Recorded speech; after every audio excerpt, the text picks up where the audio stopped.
Today, I'm going to show you how to cook when you have no electricity or you find yourself in an emergency situation and you have to get creative to get food in your belly and food on the table. Here we go. You're just going to cook one frank over a candle, unscented candle, and just cook this until it's heated through. Okay, so at this point, it's like warm, well, ow, that's kind of hot. So right now, slice of bread by candlelight. You want mustard? Sure.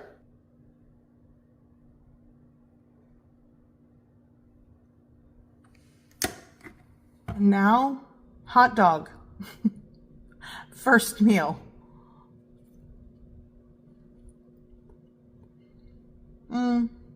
So here is another way to cook by candlelight.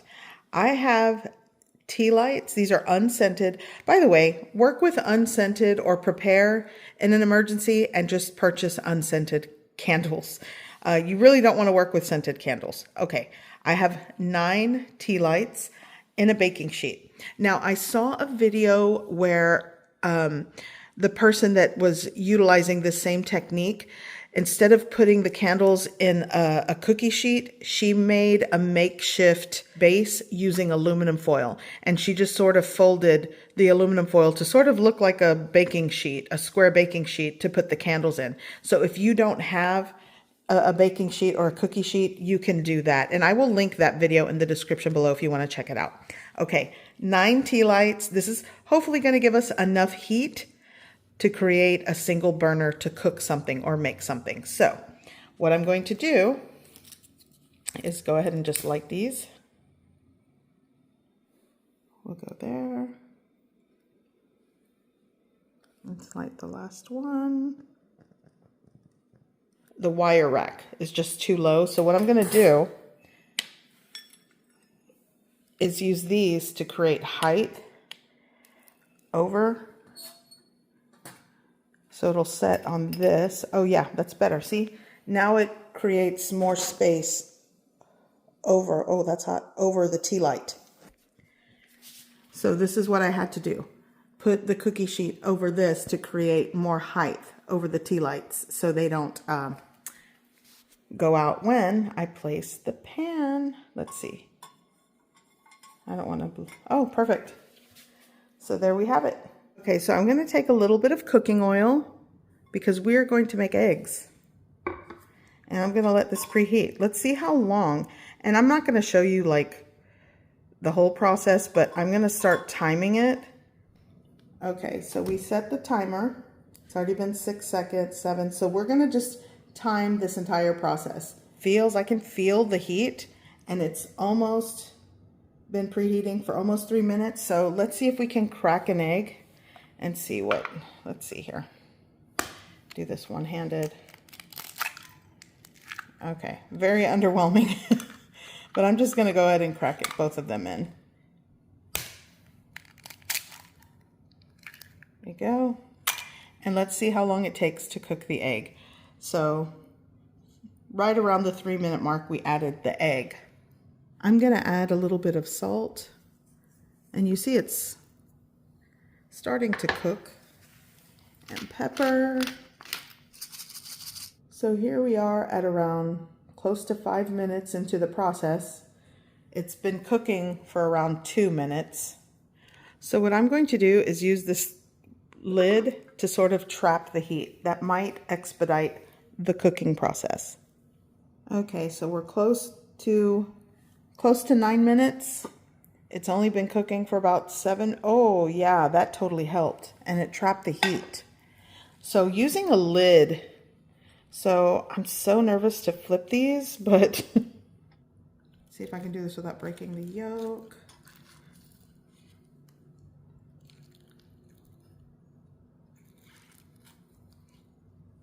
Oh well, it's not going to be pretty, but it'll be edible. There we go.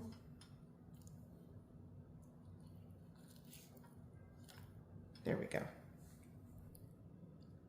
So this cooking process from actually adding the eggs into the pan, in a preheated pan, it took around 8 minutes. So that's to gauge how long this process will take. And I can actually start to see it sizzle a little bit. So yeah, it totally works. It takes time, but you can cook eggs using the tealight burner method. So eggs are done. Okay, so this was tilting, so we're adding, thankfully I had some of these so it doesn't tilt. Let's move it over there. So that'll prevent it from tilting because this pan is kind of heavier than the last one. So what I'm going to do is add just room temperature water to a shallow pan, and we're going to get this water hot enough so I can make a cup of tea or coffee. And I think the key here is to cover it to trap the heat. Okay, so we started and to see how long it takes. So let's see. Oh wow, it did. The residual heat really cooked the yolk. I mean, this has been sitting here while I was just, but yeah, this is cooked through. And it's still warm. This is a meal. This is Korean instant coffee. Like I said, tea, instant coffee, up to you. Let's see. So we're going on 14, or it's over 14 minutes. Oh yeah. This is definitely hot enough. It doesn't need to boil, but this is hot enough to make a really good cup of like coffee. Okay. Instant coffee. I think this is hot enough, so let's try it without spilling it. Oh yeah, perfect. Oh yeah, it's getting there. Okay, here is my instant cup of Korean coffee. Not bad. It took about 14 to 15 minutes to boil over these tea light candles. And I think what helped is using a shallow pan for that. But let me show you another way that I like to use tea light candles to create a snack or a meal. You guys know that I like snacks. Maybe a little too much. This is hot, hot water. Basically just creamy coffee. It doesn't really have like sweetness to it. And this brand. And I know it's backwards. Oh well. Mix it. One has no sugar. The other one has sugar in it, but they're both really creamy. And I think it makes like the perfect ratio of just creamy coffee with just a little teensy bit of sugar. So the snack fixation, toasted marshmallow with coffee. I know a lot of you are thinking s'mores, right? I'm not a big fan of s'mores. I mean, I like them, but something about the combination of just toasted marshmallow with coffee, I don't know. Okay, toasty, coffee, here we go. Don't burn your mouth.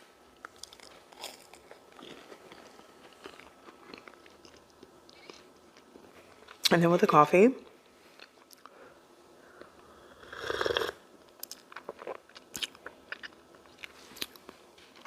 this right here. I love it.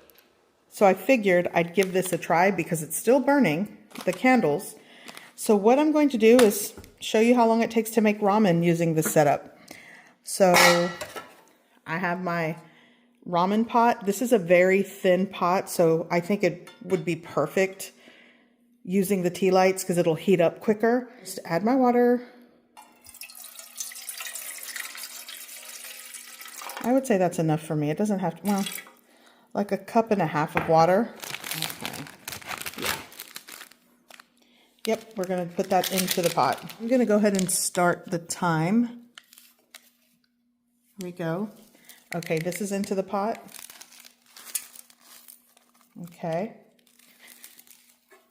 And now for the lid. And let's see how long it takes to come up.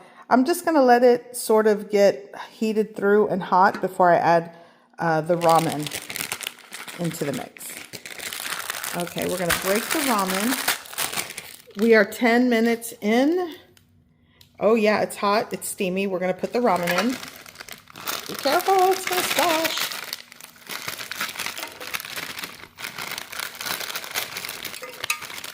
Okay, so put that in, cover it back up. We're gonna let it go for another like 5 minutes and it should be done, I'm hoping. Okay, so 16 minutes into this whole process, let's check. I think this is right where I like ramen. Oh yeah, they're soft already. And the residual heat from the pot and the broth will continue cooking the ramen. But yeah, these are done.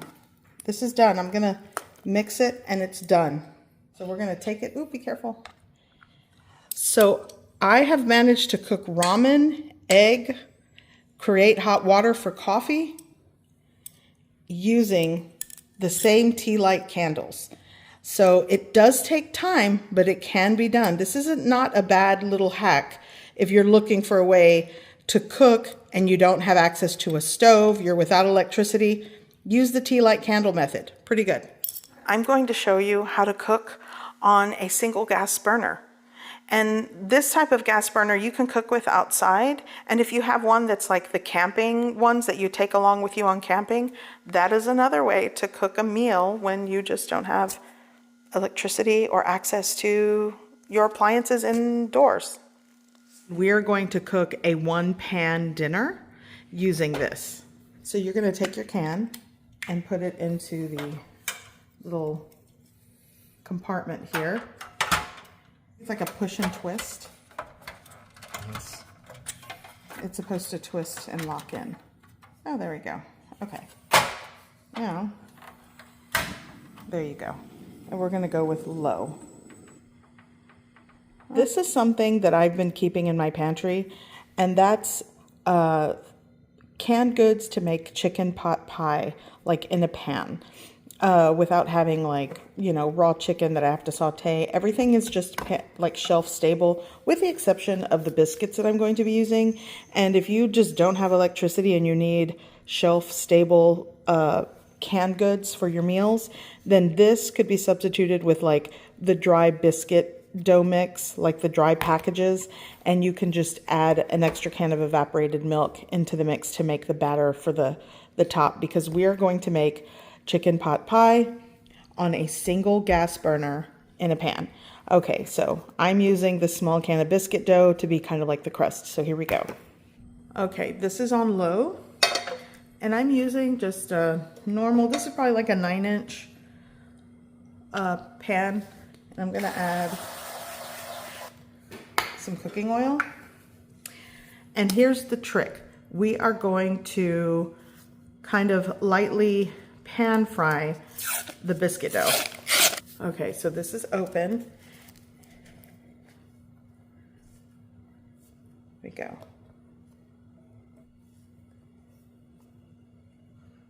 There we go.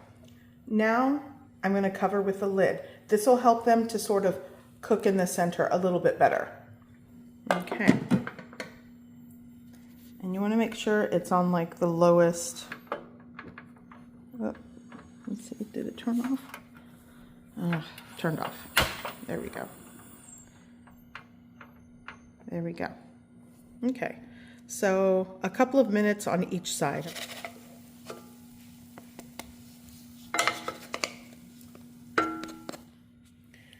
Okay. Oops. Yeah, I think I can take them out. Oh yeah, these kind of, yeah, they kind of cooked through already. I cooked them like 2 to 3 minutes on each side on a low heat setting. So I'm just going to put them on this plate. Oh, that looks good. Okay. Biscuits are done. Okay, in the same pan, I'm going to add cream of chicken, 12-ounce can of evaporated milk, combine well.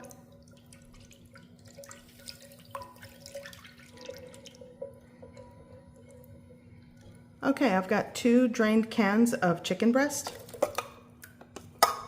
1 can of mixed vegetables, a little bit of onion powder, garlic, salt, and pepper, dried parsley. Give it a mix and bring it to a gentle simmer. And I'm going to break apart some of the chunks of chicken breast. You can leave it chunky or you can really break it apart.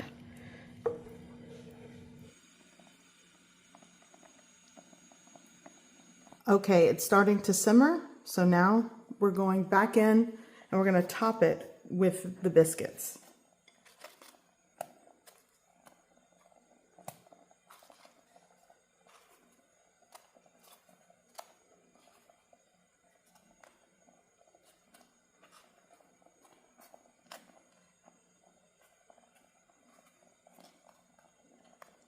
There we go.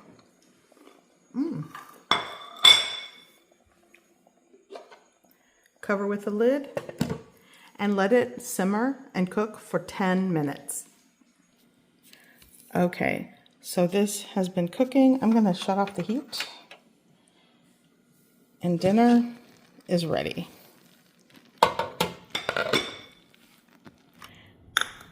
And to serve, just scoop it out.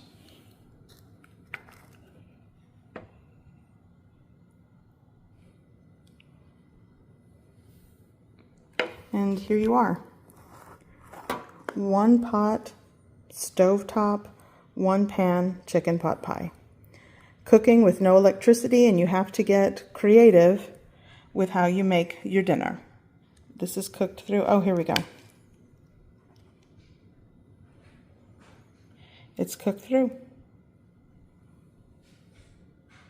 Okay, so those are some of the ways that you can try to be resourceful and cook a meal or food in times of a power outage, no electricity, you don't have access to a stove, or an emergency situation. You could also cook outside. I have a video where I cooked charro beans and flour tortillas on my fire pit outside. That is another way to cook when you don't have access to a stove, electricity, things of that nature. I live in Texas. Hurricane season is in full swing, so I may find myself in a power outage at some point. For those of you that clicked on this video and you thought, how absurd, why is she cooking by a candlelight? I remember not too long ago in Texas, during that winter storm that had everybody just basically living in the dark. We had no power and people had to use tea light candles and makeshift little clay pot heaters to stay warm. And here's something else for you to think about. This is food for thought. In times of the warnings of there's a hurricane coming or there's a winter storm coming, prepare, prepare. Some people just don't have the means to prepare. They don't have the money. They don't have the resources. So this is sort of why I did this video. As extreme as it might be to cook by candlelight, there might be somebody that's the only way they're going to cook food today. Because again, not to just keep bringing this up, but a lot of you don't watch every single video I post, but we are living in a time where people are having to choose between groceries and things like electricity. Basic necessities are becoming a privilege. Now, don't get me wrong. I'm not going to turn this channel into just extreme living. I built this channel on sharing recipes that I cook at home. But I also understand the need to gauge my viewers and audience and sort of help to post content that resonates with them. And it is very evident from my last video of rice and beans. A lot of you tuned in for that. And that sends a signal to me that I kind of understand either what you're looking for, going through, or you need help with. So I ask that if you comment down below, keep it nice, keep it kind. And also if you have helpful tips that might help someone else, comment that down below. And if you want to see more videos on easy meals, things to help stretch a meal, budget-friendly meals, or you just need ideas, I will try to get more content for you. I will try to post more videos for you. I am still going to share delicious recipes that I cook from time to time, but it's not lost on me that some of you just don't want to see maybe elaborate recipes that call for like 500 ingredients that you'll never use and that are very pricey right now. So I'll do my best to try to balance both. But it is evident that that video that I posted recently resonated with a lot of you. So I hope you found this video helpful. I hope you are doing well wherever you are watching from whatever part of the world, and I will see you in the next one. Bye.